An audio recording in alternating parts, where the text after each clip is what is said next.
Hello students. तो आज हम जो चैप्टर करेंगे वह है महायज्ञ का पुरस्कार, जो कि आपकी पुस्तिका साहित्य सागर के पद्य विभाग से थर्ड चैप्टर है। और इस पाठ के जो लेखक हैं वो यशपाल जी हैं। और महायज्ञ का पुरस्कार, यह जो कहानी है यशपाल जी द्वारा लिखी गई एक प्रसिद्ध कहानी है। इसमें उन्होंने एक काल्पनिक कथा कहानी का सहारा लिया है और इसके माध्यम से वे पाठकों को, जो रीडर हैं, जो पढ़ने वाले हैं, उनको परोपकार की शिक्षा दी है। यशपाल जी ने बताया है कि हमें हमेशा परोपकार ही करना चाहिए, हम किसी भी हालत स्थिति में रहें, पर जो परोपकार का स्वभाव है उसको त्यागना नहीं चाहिए। हमारे हृदय में हर प्राणी के प्रति, भले ही वह इंसान ना हो, तो हर प्राणी के प्रति दया होना चाहिए, प्रेम होना चाहिए, सहानुभूति होनी चाहिए। जिस प्रकार की इस कहानी के जो पात्र हैं, मुख्य पात्र सेठ जी, उन्होंने खुद भूखे रहकर जो अपने लिए उनको रोटी मिली थी, जो लेकर आए थे रास्ते में खाने के लिए, वह मरणासन मरने के जो करीब था वह कुत्ता, उस मरियल कुत्ते को वो खिला देते हैं और स्वयं पानी पीकर रह जाते हैं। तो और जब धन्ना सेठ की पत्नी द्वारा उनको उस मानवोचित कर्तव्य का मूल्य भी दिया जाता है, तो वे उसको स्वीकार नहीं करते, क्योंकि वे उसे उचित नहीं समझते। तो इस तरह से यह जो पाठ है महायज्ञ का पुरस्कार, तो ये स्टार्ट करते हैं। तो महायज्ञ का पुरस्कार, एक धनी सेठ थे, अत्यंत विनम्र और उदार। तो विनम्र एकदम पोलाइट, नम्र स्वभाव के, और उदार मतलब दानी, दान देने वाले। धर्मपरायण इतने कि कोई साधु संत उनके द्वार से निराश न लौटता। तो वे इतने धार्मिक थे, धर्मपरायण मतलब धार्मिक स्वभाव वाले। तो इतने धार्मिक स्वभाव वाले थे कि कोई भी साधु संत महात्मा उनके दरवाजे पर आता तो वह निराश न होता। वे उसका आतिथ्य करते अपनी सामर्थ्य के अनुसार, और भरपेट भोजन पाता, सबको भरपेट भोजन कराते। भंडार का द्वार सबके लिए खुला था। तो भंडार मतलब जो खजाना है, जो उनका गोदाम है, वह सबके लिए खुला था। मतलब जो भी ज़रूरतमंद है उन सबको वहाँ से अनाज या धन, जो भी आवश्यकता थी, वे सब वहाँ से पाते, सबके लिए खुला था। जो हाथ पसारे वही पाए। तो पसारना, फैलाना, जो भी हाथ फैलाता है, जो भी मांगता वह पाता। सेठ ने बहुत से यज्ञ किए थे और दान में न जाने कितना धन दीन दुखियों में बांट दिया था। तो दीन मतलब होता है गरीब, और दुखियों में बांट दिए थे। और बहुत से यज्ञ उन्होंने अपने जीवन में, बहुत सारे यज्ञ किए थे। और यज्ञ जो कि एक धार्मिक कर्म है, और इसमें ब्राह्मणों को, गरीबों को भोजन कराया जाता है। आवश्यकता अनुसार लोगों को दान भी दिया जाता है, जो ज़रूरतमंद लोग हैं। और तो सेठ ने बहुत सारे यज्ञ किए थे। पर सब दिन होत न एक समान, पर हर दिन एक जैसा तो होता नहीं। समय परिवर्तनशील है, बदलता रहता है। आज अगर दुख के दिन हैं तो जरूरी नहीं कि जीवन भर हम दुखी रहेंगे। आगे अवश्य ही सुख समृद्धि का दिन देखना पड़ सकता है। और अगर आज हम बहुत संपन्न हैं तो भी ये जरूरी नहीं कि आने वाले समय में भी हम ऐसे ही रहेंगे। समय बदल सकता है, कुछ भी नहीं कहा जा सकता। तो सब दिन होत न एक समान, सब दिन एक जैसा नहीं होता। अकस्मात, अचानक दिन फिरे तो दिन फिरना मतलब समय बदलना।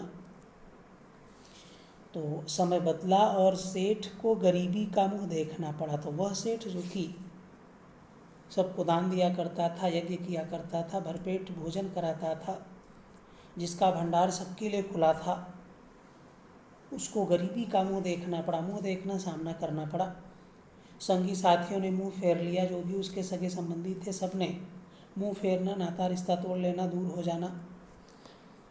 और नौबत मतलब हालत, स्थिति यहाँ तक आ गई कि सेठ व सेठानी भूखों मरने लगे। तो हालत बहुत ही बुरी हो गई उनकी, और खाने को भी अन्न का एक दाना न बचा, भूखों मरने लगे। उन दिनों एक प्रथा प्रचलित थी। तो प्रथा मतलब एक रिवाज, और प्रचलित थी मतलब उसका चलन था। तो एक प्रथा उस समय थी, रिवाज था उस समय, कि यज्ञों के फल का क्रय विक्रय हुआ करता था। तो जो भी यज्ञ लोग करते थे उसको वे बेच सकते थे, या किसी और ने कोई यज्ञ किया है तो आप पैसा देकर उसे खरीद सकते थे। तो क्रय मतलब खरीदना, और विक्रय मतलब बेचना। तो छोटा बड़ा जैसा भी यज्ञ होता उसके अनुसार मूल्य मिल जाता। तो छोटा बड़ा जैसा भी यज्ञ होता उस हिसाब से मूल्य मिलता, कि अगर आपने बहुत बड़ा यज्ञ किया है, बहुत ज़्यादा लोगों को दान दिया है, और तो वह बड़ा यज्ञ हो गया। और आपने सीमित लोगों को दान दिया है, आपने यज्ञ में बहुत पैसे खर्च नहीं किए, बहुत लोगों को दान नहीं दिया, तो छोटा यज्ञ है। तो यज्ञ जैसा भी होता उस हिसाब से उसका मूल्य लोगों को मिल जाता। और जब बहुत तंगी हुई, तंगी मतलब कमी, निर्धनता, गरीबी आई कि खाने को एक दाना भी न बचा, तो एक दिन सेठानी ने कहा, न हो तो एक यज्ञ ही बेच डालो। तो एक दिन सेठानी ने सेठ से कहा कि एक यज्ञ ही न हो तो बेच डालो, अगर एक यज्ञ बेचते हो तो कम से कम कुछ पैसे मिलेंगे, और उससे हमारा गुजारा हो जाएगा कुछ न कुछ। सुनकर पहले तो सेठ बहुत दुखी हुए। तो यज्ञ बेचने की बात जब सेठ ने सुनी तो बहुत दुखी हुए वे, क्योंकि यह सोचा तो था नहीं कि आज यज्ञ कर रहे हैं तो कल उसका मूल्य लेना पड़ेगा, या आज दान दे रहे हैं तो यही दान का पैसा फिर मुझे किसी से लेना पड़ेगा या यज्ञ बेचना पड़ेगा। तो ऐसा तो सोचा नहीं था, इसलिए वे दुखी हुए।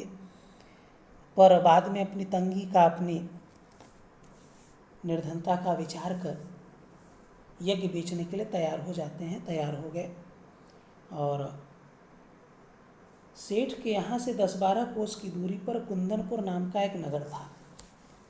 तो सेठ जहाँ रहते थे वहाँ से 10-12 कोस, तो कोस एक दूरी मापने का पैमाना है, माप है, जैसे किलोमीटर वैसे ही, बट कोस जो कि यह पुराने ज़माने में लोग इस पैमाने का इस्तेमाल करते थे। तो 3 किलोमीटर का एक कोस होता है।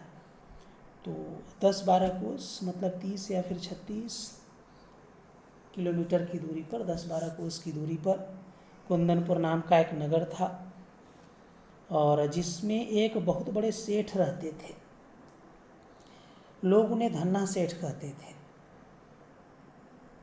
यह अफवाह थी। तो अफवाह मतलब रूमर।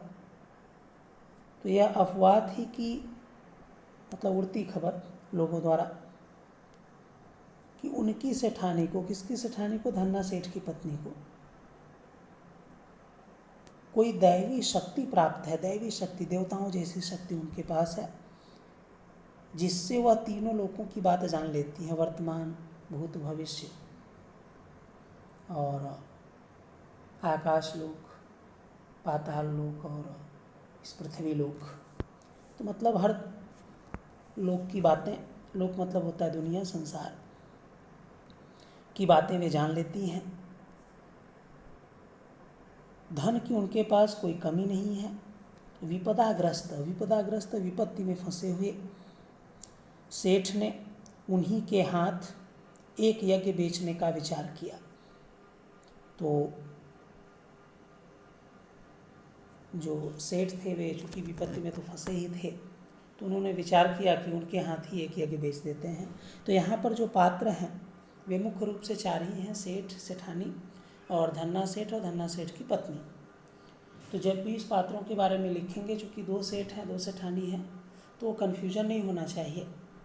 जब भी आप लिखेंगे तो जो मुख्य पात्र है सेठ जी, उनको आप सेठ या सेठ जी लिखेंगे, और उनकी पत्नी को सेठानी, पर जो धन्ना सेठ है उनको धन्ना सेठ ऐसा पूरा लिखेंगे, और उनकी पत्नी को सेठानी नहीं लिखेंगे बल्कि उनकी पत्नी को धन्ना सेठ की पत्नी ऐसा लिखेंगे, तो कन्फ्यूज़न नहीं होगा। तो फिर देखते हैं अभी लास्ट पैरा इस पेज का। तो दूर की मंजिल थी, तो जो मंजिल थी जहाँ पर जाना था उनको, वह मंजिल बहुत दूर की थी। सेठानी जैसे तैसे पड़ोस से थोड़ा सा आटा मांग लाई और रास्ते के लिए 4 मोटी मोटी रोटियां बना पोटली में बांधकर सेठ को दे दी। तो सेठानी ने क्या किया, पड़ोस से थोड़ा सा आटा मांग लाती है किसी तरह, जैसे तैसे किसी प्रकार, और रास्ते में भूख लगेगी उनको क्योंकि रास्ता दूर है, पैदल ही जाना है, तो यह सोचकर वो आटा लाती है पड़ोस से और मोटी मोटी उसने 4 रोटियां बना दी। और पोटली मतलब एक गठरी, पहले ज़माने में लोग सामान वगैरह एक गठरी में बांध कर ले जाते थे, तो छोटी गठरी पोटली में बांध कर सेठ को उन्होंने दे दी। सेठ बड़े तड़के उठे, तड़के मतलब एकदम अर्ली मॉर्निंग, एकदम भोर में सुबह सुबह उठे और कुंदनपुर की ओर चल दिए। गर्मी के दिन थे। सेठ ने सोचा कि सूरज निकले, जब तक सूर्योदय हो, सूरज निकले जब तक जितना रास्ता पार कर लूँ उतना अच्छा है, क्योंकि बाद में धूप हो जाएगी, इसलिए सूरज उदय होने से पहले जितना रास्ता तय कर लूँ, पार कर लूँ, उतना अच्छा रहेगा। यह सोचकर वे खूब तेज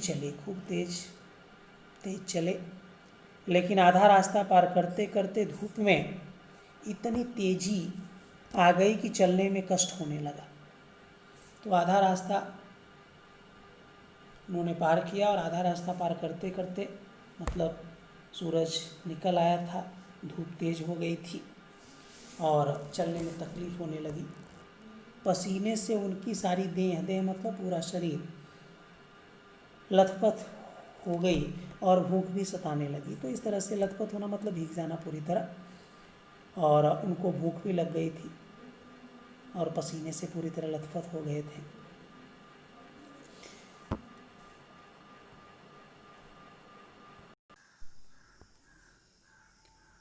सामने वृक्षों का एक कुंज और कुआं देखकर सेठ ने विचार किया कि यहाँ थोड़ी देर रुककर भोजन और विश्राम कर लेना चाहिए।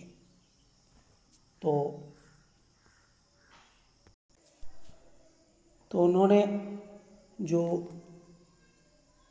कुंज होता है, तो कुंज मतलब होता है समूह वृक्षों का, तो वहाँ पर उन्होंने कुआं भी देखा और सोचा कि यहाँ पर रुकते हैं, थोड़ा देर विश्राम करते हैं, भोजन भी साथ में पास में है तो कर लेते हैं।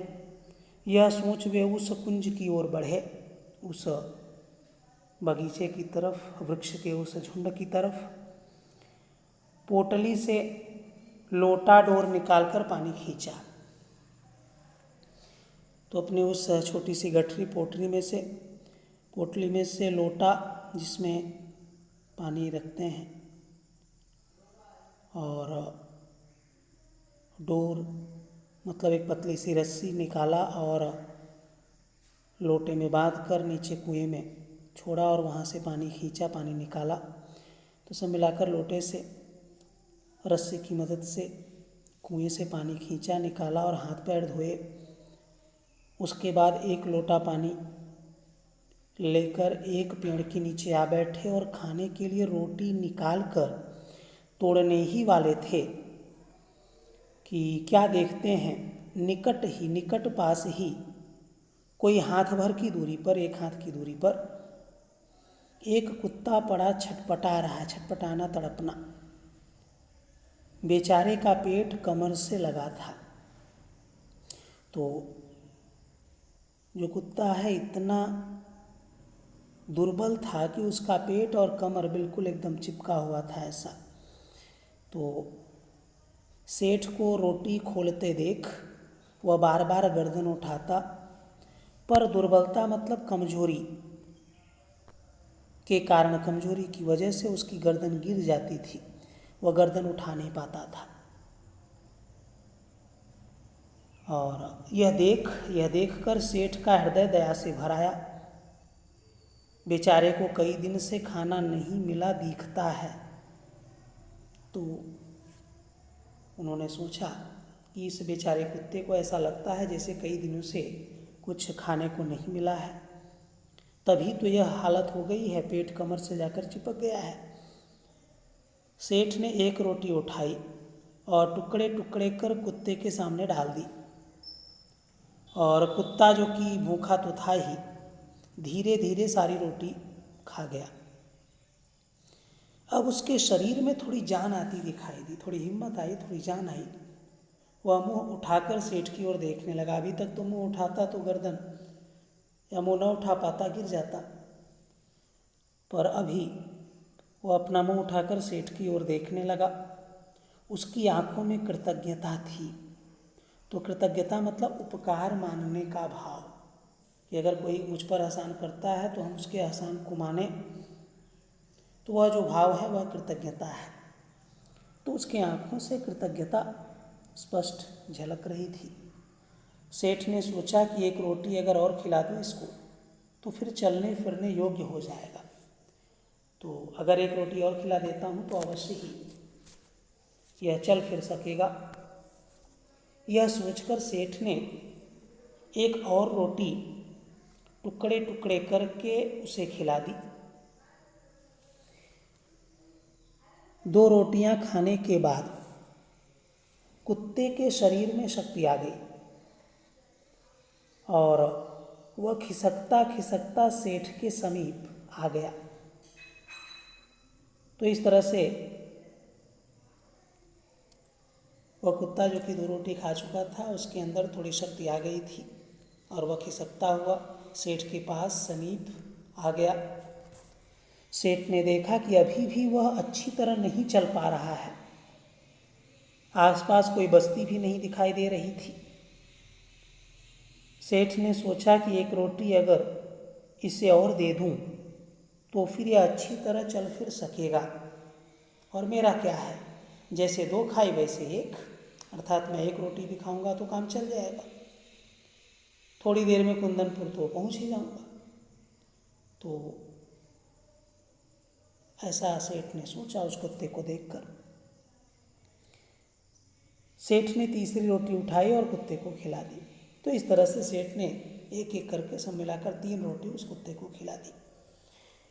अब 1 रोटी बची थी, उसे लेकर वे स्वयं ही खाने वाले थे, सेठ खुद ही खाने वाले थे कि सेठ ने देखा कि कुत्ते की आंखें अब अभी उसकी ओर जमी थी।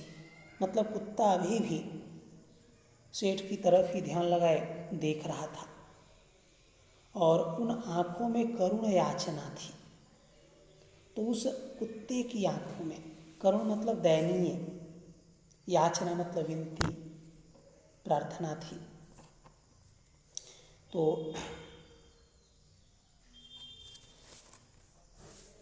इसमें इस तरह से भी प्रश्न आएगा कि पहली रोटी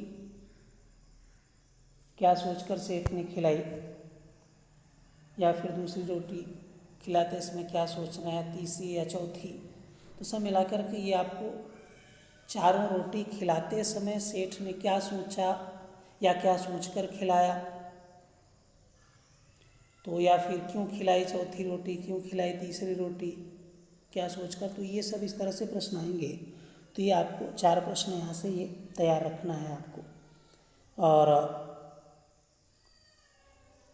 तो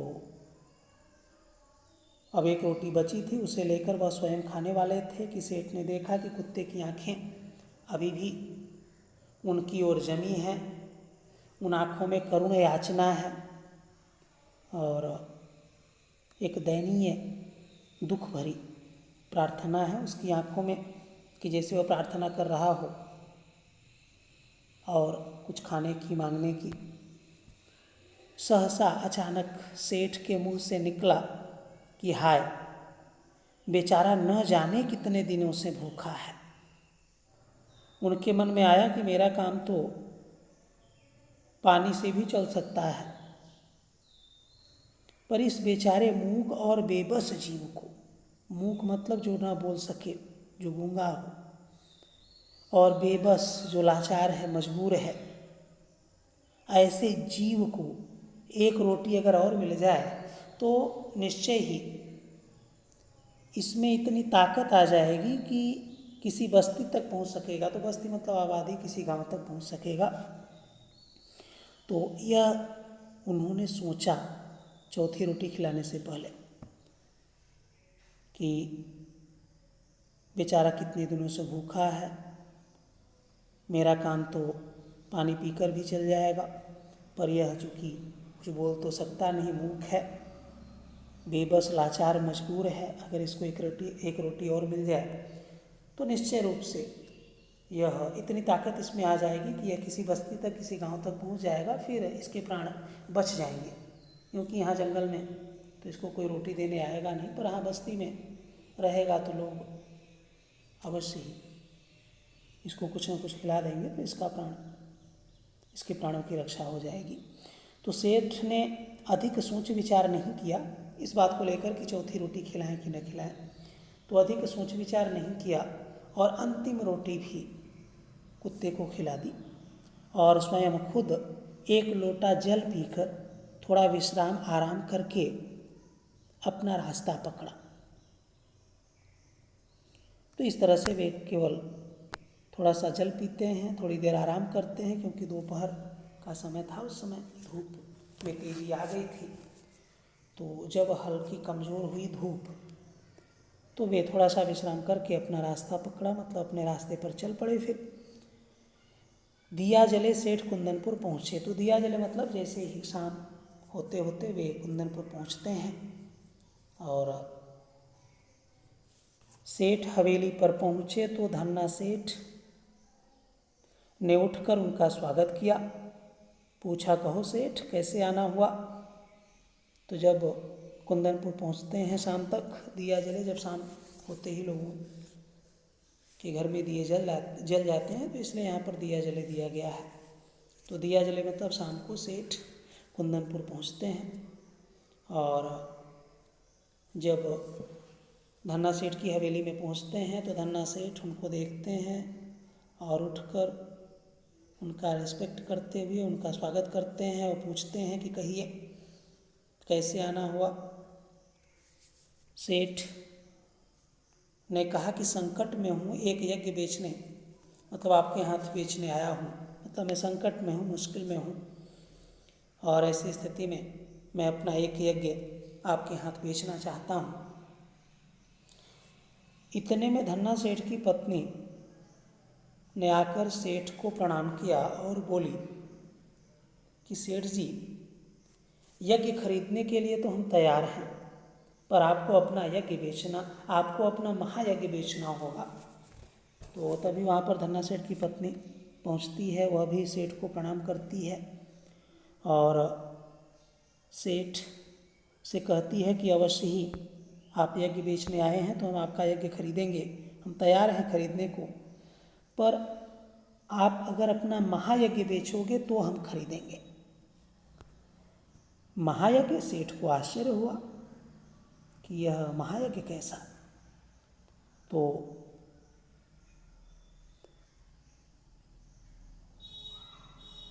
सेठानी कहती है धन्ना सेठ की पत्नी कि हाँ, वही जो आज आपने किया। धन्ना सेठ की पत्नी ने कहा कि जो यज्ञ, जो महायज्ञ आज आपने किया है, वो अगर आप बेचोगे तो हम खरीद लेंगे।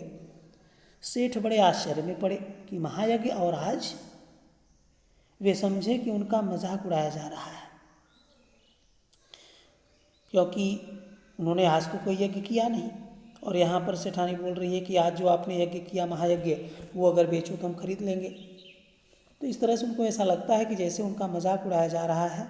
बड़े ही विनम्र भाव से बोले कि आप आज की कहती हैं, मैंने तो बरसों से कोई यज्ञ नहीं किया, मतलब कई सालों से, बरसों मतलब सालों से कोई यज्ञ किया ही नहीं।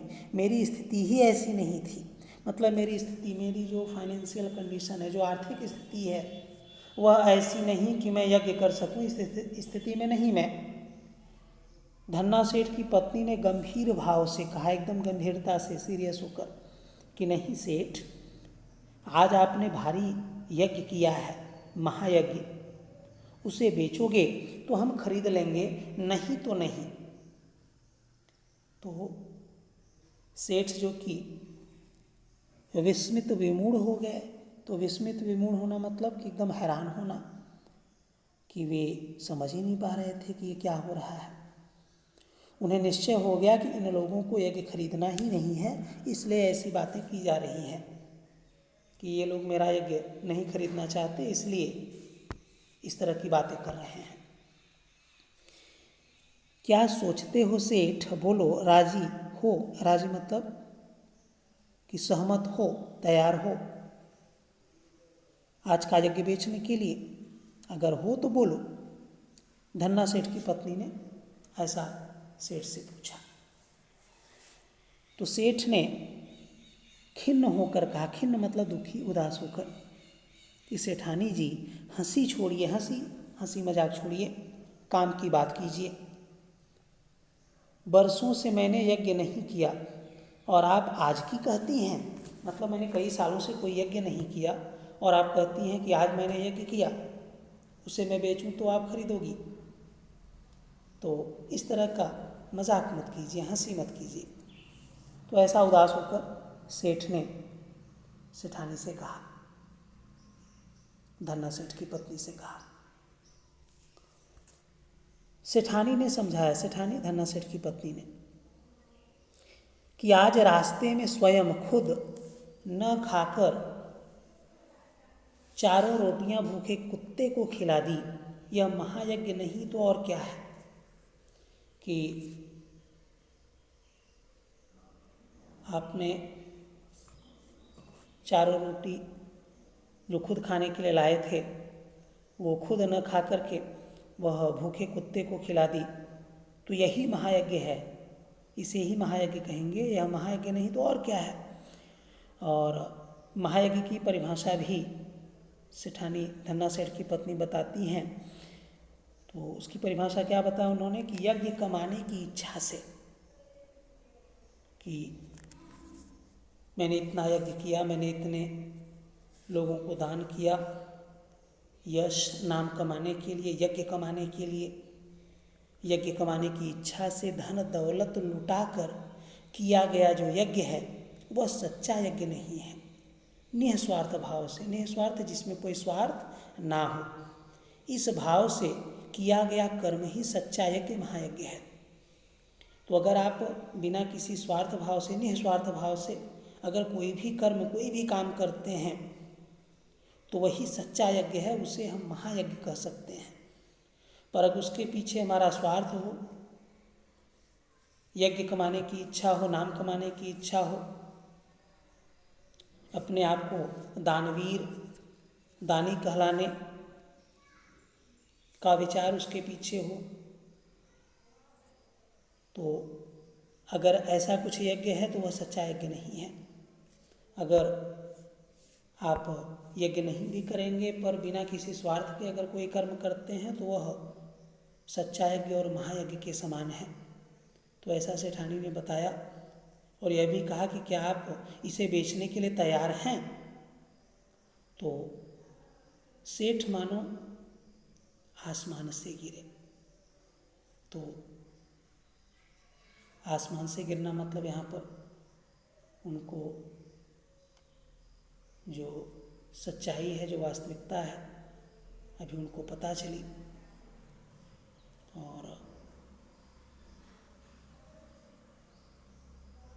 भूखे को अन्न देना सभी का कर्तव्य है, उसमें यज्ञ जैसी क्या बात। उन्होंने सोचा भी कि अगर कोई भूखा है उसको खिलाना, उसको अन्न देना, यह तो हर इंसान का कर्तव्य है, और इसमें यज्ञ जैसी ऐसी कौन सी बात है।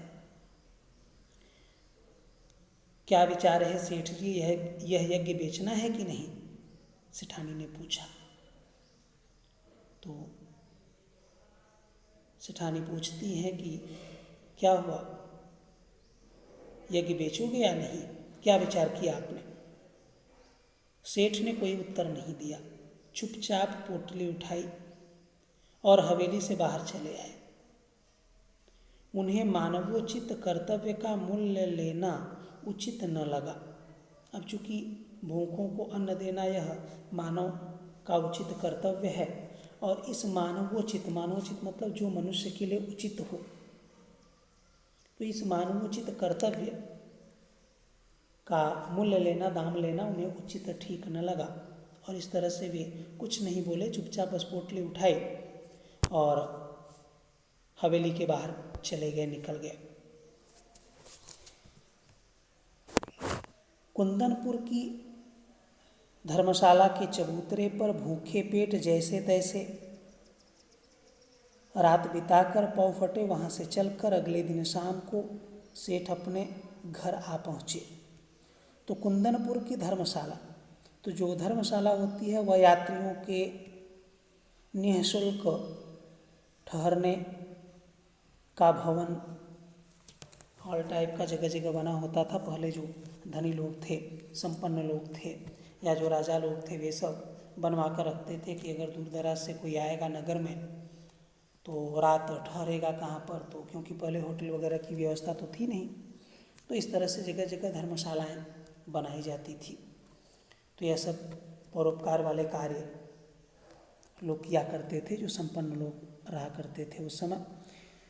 तो सेठ ने धर्मशाला में, और वहाँ पर चबूतरे पर, चबूतरा मतलब धर्मशाला के सामने या किसी पेड़ के नीचे चारों तरफ प्लेटफॉर्म जैसा थोड़ा बना होता है, वह चबूतरा है। और वे धर्मशाला के चबूतरे पर भूखे पेट, चूँकि कुछ खाए पिए तो थे नहीं, और भूखे ही पेट जैसे तैसे रात बिताया उन्होंने। जैसे तैसे इसलिए क्योंकि खाली पेट रहेगा तो अच्छी नींद तो आएगी नहीं, तो जैसे तैसे बड़ी मुश्किल से किसी तरह रात बिताई। और पौ फटे मतलब एकदम सुबह होते वहाँ से चलकर फिर अगले दिन शाम को सेठ अपने घर आ पहुँचे।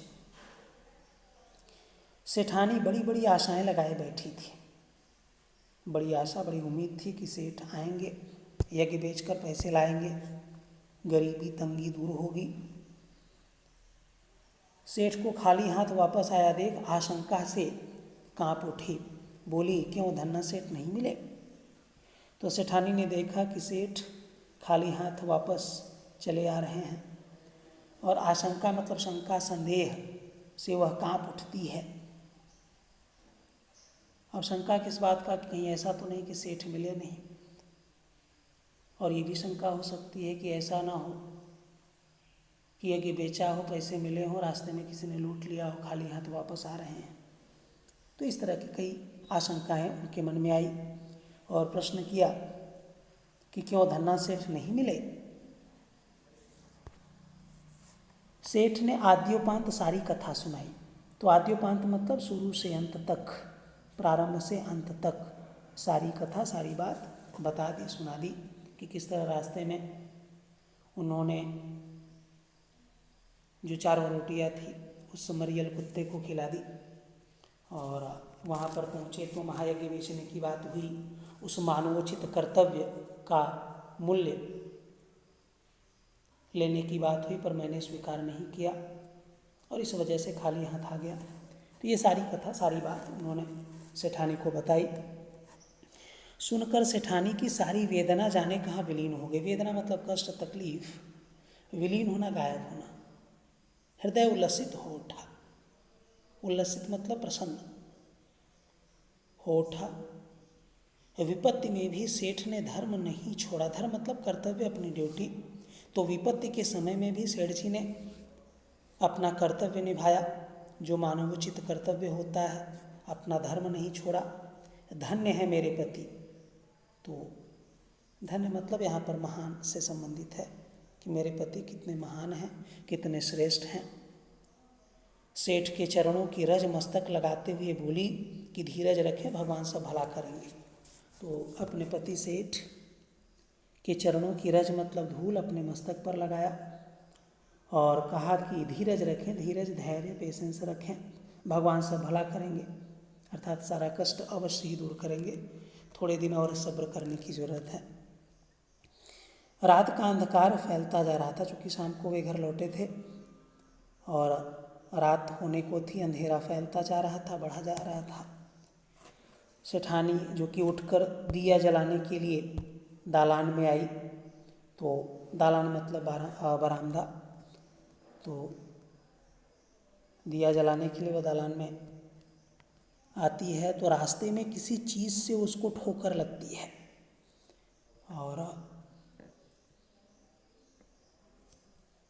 और जब दालान में दिया जलाने आती है तो किसी चीज़ से उसको ठोकर लगती है, गिरते गिरते बची, मतलब बाल बाल बची।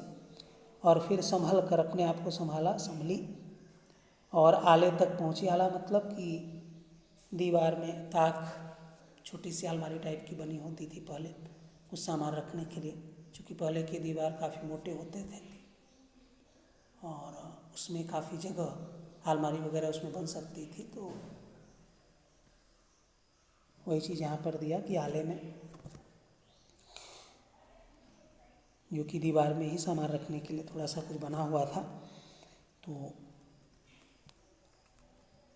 वह वहाँ तक पहुँची और दिया जलाया, नीचे की ओर निगाह डाली, दृष्टि डाली कि देखूं कहाँ मैं टकराई, क्या है इधर। तो देखा तो दहलीज के सहारे एक पत्थर ऊंचा हो गया है।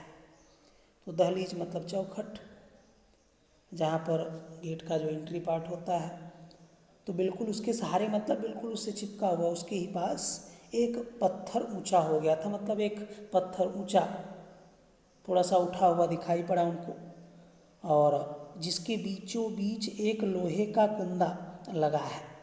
और उस पत्थर के बीचों बीच एक लोहे का कुंदा मतलब एक रॉड, कुंदा मतलब एक छड़, एक रॉड जैसा लगा हुआ, मतलब एक हैंडल जैसा पकड़ कर उठाने के लिए कुछ।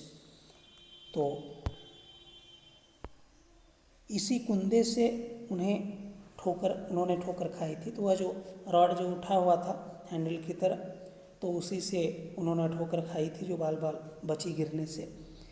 तो शाम तक तो यहाँ पत्थर बिल्कुल भी उठा नहीं था। उन्होंने सोचा कि शाम तक तो यहाँ कुछ नहीं, ऐसा नहीं था, फिर ये अचानक कैसे अब यह अकस्मात अचानक कैसे उठ गया। सेठानी भौचक्की सी खड़ी रह गई, भौचक्की सी, हैरान सी। फिर सेठ को बुलाकर बोली कि देखो तो यह पत्थर यहाँ कैसे उठ गया। तो सेठ भी अचरज में पड़ गए कि अचानक ये कहाँ से आया, ये माजरा मामला क्या है। दिए की टिमटिमाती रोशनी में, तो टिमटिमाना मतलब एकदम हल्का प्रकाश, तो टिमटिमाती रोशनी में उन्होंने बड़े ही ध्यानपूर्वक देखा तो पता चला कि वह तो किसी चीज़ का ढक्कन है, वह जो पत्थर और पत्थर में लगा हुआ वह जो कुंदा है, तो किसी चीज़ का यह ढक्कन है। आखिर यह माजरा मामला क्या है। सेठ ने कुंदे को पकड़कर खींचा तो पत्थर उठाया और अंदर जाने के लिए सीढ़ियाँ निकल आई। तो जब वे पत्थर के ऊपर जो कुंदा लगा था उसको पकड़ा, उन्होंने खींचा उसको, तो वह ऊपर आया, उठा, और उन्होंने देखा कि नीचे जाने के लिए वहाँ पर सीढ़ियाँ लगी हुई हैं, निकली हुई हैं। सावधानी से सेठ और सेठानी दिया हाथ में लिए उतरे। तो हाथ में दिया लेकर बड़ी सावधानी से धीरे धीरे सेठ और सेठानी उस सीढ़ियों से नीचे उतरे। कुछ सीढ़ियाँ उतरते ही इतना प्रकाश सामने आया कि उनकी आंखें चौधी आने लगी। तो जब कुछ सीढ़ियाँ नीचे उतरे तो सामने से बहुत तेज प्रकाश उन्हें नजर आया इतना तेज कि उनकी आंखें चौंधियाने लगी। तो आंखें चौंधियाना मतलब कि तेज प्रकाश या चमक के कारण आंखें बंद हो जाना, न खुल पाना। तो सेठ ने देखा कि यह एक विशाल मतलब बहुत बड़ा तह खाना है। तो तह खाना मतलब जमीन के नीचे बना एक कमरा, और जो कि जवाहरातों से जगमगा रहा है। तो जवाहरात मतलब जो हीरे मोती ये सब है,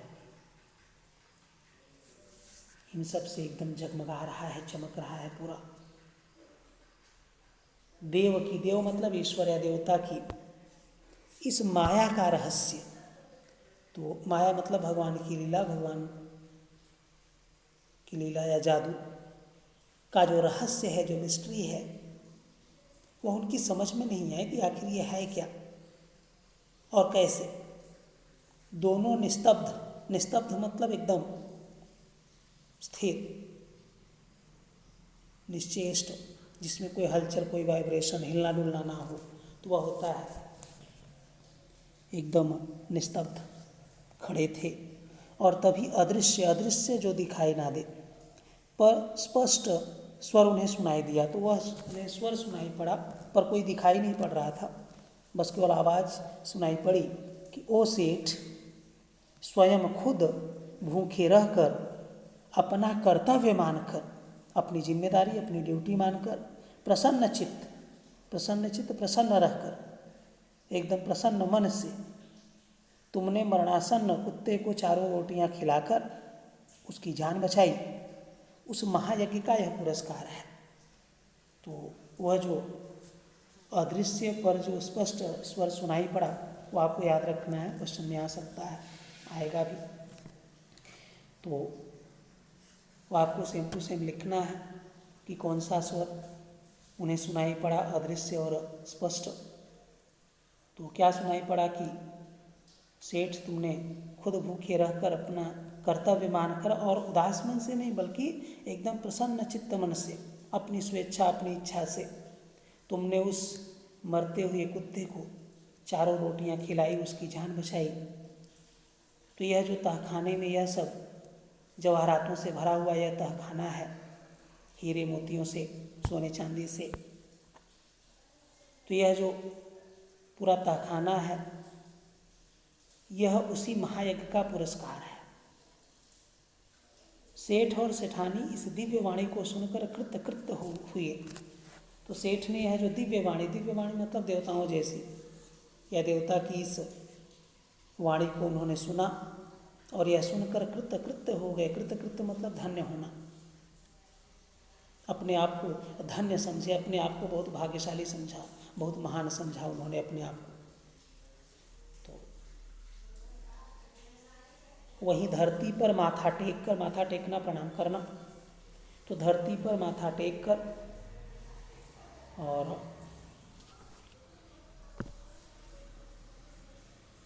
उन दोनों ने भगवान के चरणों में प्रणाम किया। तो माथा टेकना में प्रणाम करना होता ही है। तो सब मिला करके वे पूरा एकदम पेट के बल लेट जाते हैं, पूरा अपना सिर ज़मीन पर टच कर देते हैं, माथा टेक देते हैं और ईश्वर को, भगवान को प्रणाम करते हैं, उनको प्रणाम करते हैं जिन्होंने अभी भी यह अदृश्यवाणी सुनाई थी और बताया था कि यह सब महायज्ञ का पुरस्कार है।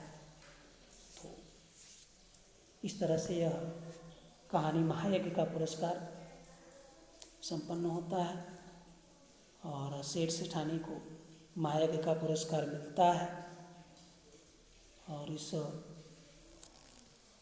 कहानी द्वारा इसके कहानीकार यशपाल जी यह संदेश देना चाहते हैं। इस कहानी का यह उद्देश्य है कि हमें हर जीवों के प्रति दया का भाव, प्रेम का भाव, सहानुभूति का भाव रखना चाहिए।